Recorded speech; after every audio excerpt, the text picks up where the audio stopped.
Hi, good guys! Welcome back again to my YouTube channel. This is Mel, your manager property investment. So ngayon, samahan niyo po ako. Nandito tayo sa Air Residences dahil magte-turnover po tayo ng unit ni client dito po. So, that time po kasi wala po akong boses, kaya po ngayon, vino-voice over ko lang po yung mga clips na kinuha ko po that time. So ito po, habang naghihintay po kami ng oras, pumunta po muna kami ni client sa 8th floor, itinur ko po muna sila doon. So ito po yung ating lounge area sa 8th floor. So by the way po, si Air Residences is meron po siyang dalawang amenity floor which is located at 7th floor and 8th floor. So yan po yung adult pool natin.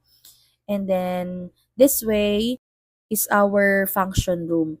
So pwede po yan gamitin ni owner if ever na gusto po niya mag birthday party or anuman pong event. So makipag-coordinate lang po tayo sa admin.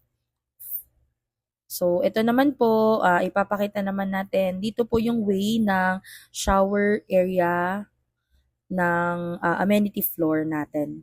So sa kabilang side naman po, dito naman natin makikita yung kiddie pool and then the playground. So pwede din po tayo mag-jogging dyan and then mag-yoga. So ito naman yung view natin sa may 8th floor. Yan po yung sinasabi ko na yoga area. So pwede po tayo maglatag ng yoga mat dyan if ever na mag-yoga tayo. So ito na nga po, dumating na yung time ng turnover. Turnover lang po natin yung unit and in-explain natin kay client yung mga kasama sa turnover.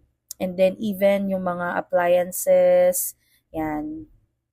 So, hindi ko na po kinukuhanan yung clip na kasama si client kasi ano po siya, very private po. So, syempre, respect natin si client. Pero alam ko po, mapapanood po ni Ma'am and Sir to. Thank you so much po sa pagtitiwala ninyo sa akin.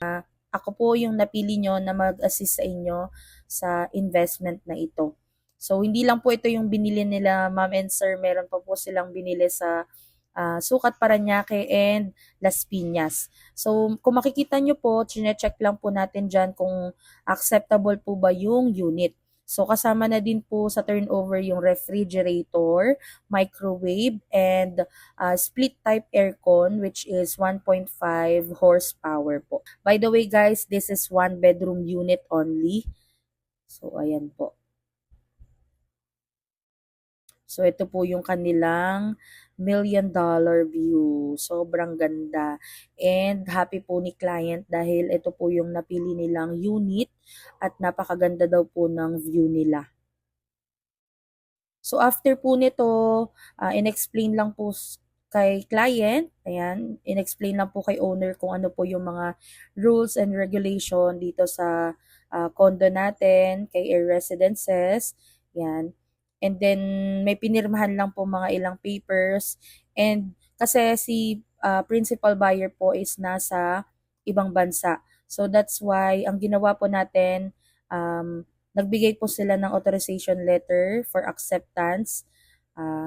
Ayan po, nagkuha lang po ako ng mga ilang clips dahil, yun nga po, very private po si client. So, ito po yung view nila. So, if ever po na may gusto pang mag-inquire dito kay Air Residences, don't forget to message me. Ayan po, ilalagay ko dyan yung contact details ko. And don't forget to subscribe to my YouTube channel and hit the notification bells for more updates and more promos of SMDC. Thank you for watching. Bye-bye!